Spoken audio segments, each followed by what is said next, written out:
Yuma. Hi, I'm Wayne Youngquist. Hi, I'm Kayla Rubel. I'm Isaac. And I'm Hannah. My name is Eric Weisenborn, and I was asked to say a few things about our Guatemala trip. This mission trip was the shortest one that I've been on, but the few days in Guatemala were ones that were meant to be. God planted the desire in our hearts to go. God helped us raise funds through the generous people in our church. And God arranged for us to be in Guatemala at just the right time. And it was a real pleasure to join with Cordata Presbyterian Church on the mission trip down to Guatemala.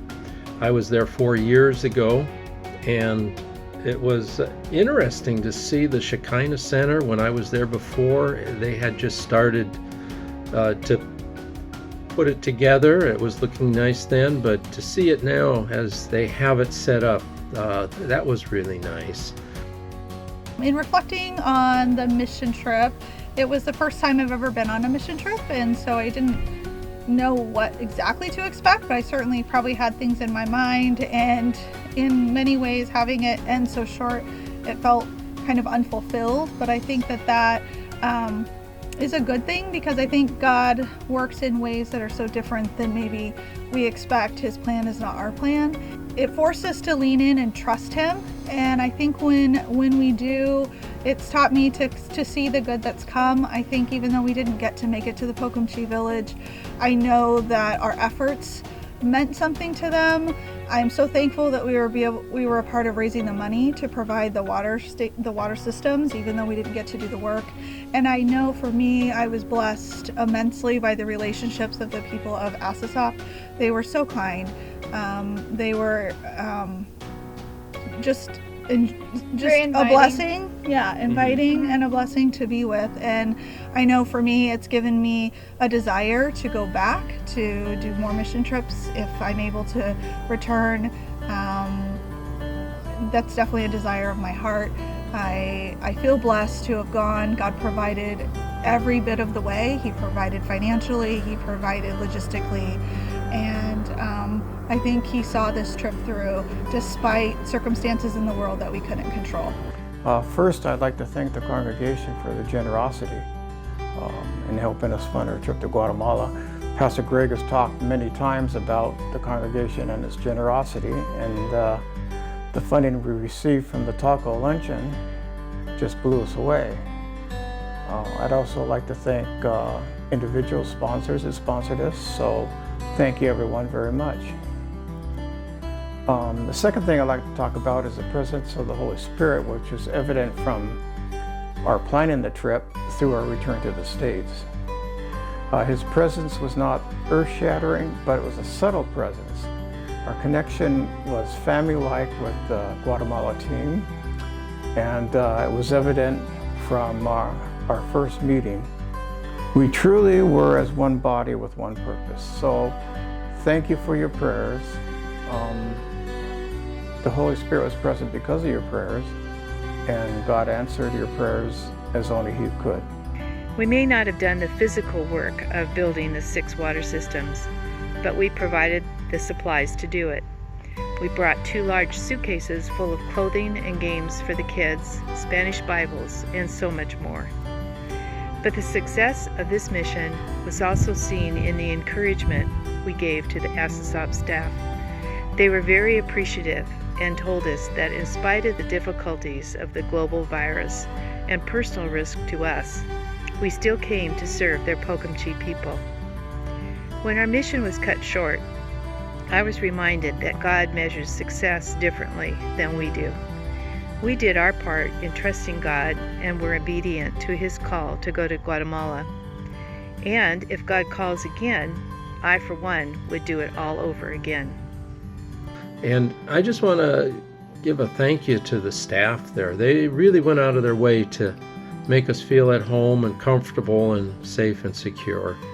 It's a difficult time for them, but I hope all our prayers, my prayers in particular, are going out for them. They really have a lot of work to do, and it just makes you feel so good to know that I was able to contribute a little bit so that they can take those contributions and help the families who are living up in the hills to have a little bit better water supply.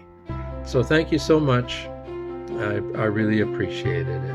I will forever keep those things in my heart and have a desire to go back. I think just despite having to leave early and not being able to complete what we came for, we still took so much away and were able to do a lot with our time. Just spending time with the people there, getting to know them, getting to see what their day-to-day life is like, and it's just tons of new perspective. It was an impactful weekend. It was very impactful. I know one of our favorite memories, me and Isaacs was playing with the kids and throwing the ball around and just seeing them smiling and stuff like that. It was really fun. That was one of the biggest things we were looking forward to, is playing with the kids. And we did. God still made it happen. Even though we didn't get to see the kids of the village, we saw the little girl that was there. So. Just a simpler life too, and I think we were all touched by cultural perspectives. So we are thankful to have gone, even though it didn't go the way we thought. We were blessed. In the brief time that we were in Guatemala, it was wonderful and meaningful. The Guatemalan people were just wonderful. We don't know all the blessings that will be as a result of the trip, or the pandemic for that matter, but I know we'll find out for sure. We look forward to planning another time when we can go to Guatemala, and we're hopeful that other people will be able to join us.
Well, you've heard from our team members.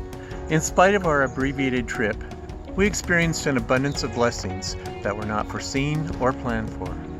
Team relationships, old or new, exposure to a new country and new people.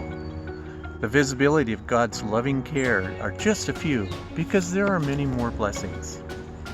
Each of our team members has told me that they would like to return soon.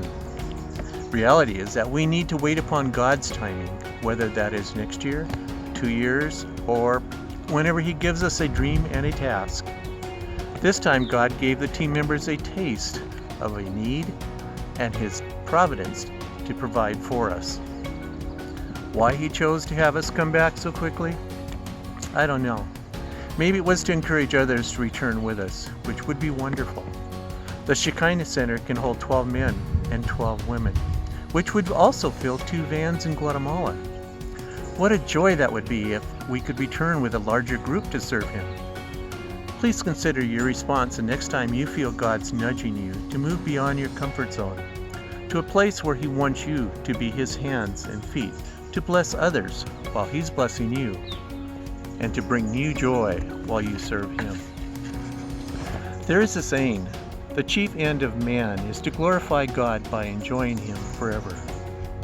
Our team truly did enjoy God's blessings, as each time we relied on God to provide for us, He proved His willingness to bless our group. Not necessarily when we wanted it, but rather when we needed it. We saw God working in us, through us, and for us. What a joy to serve Him.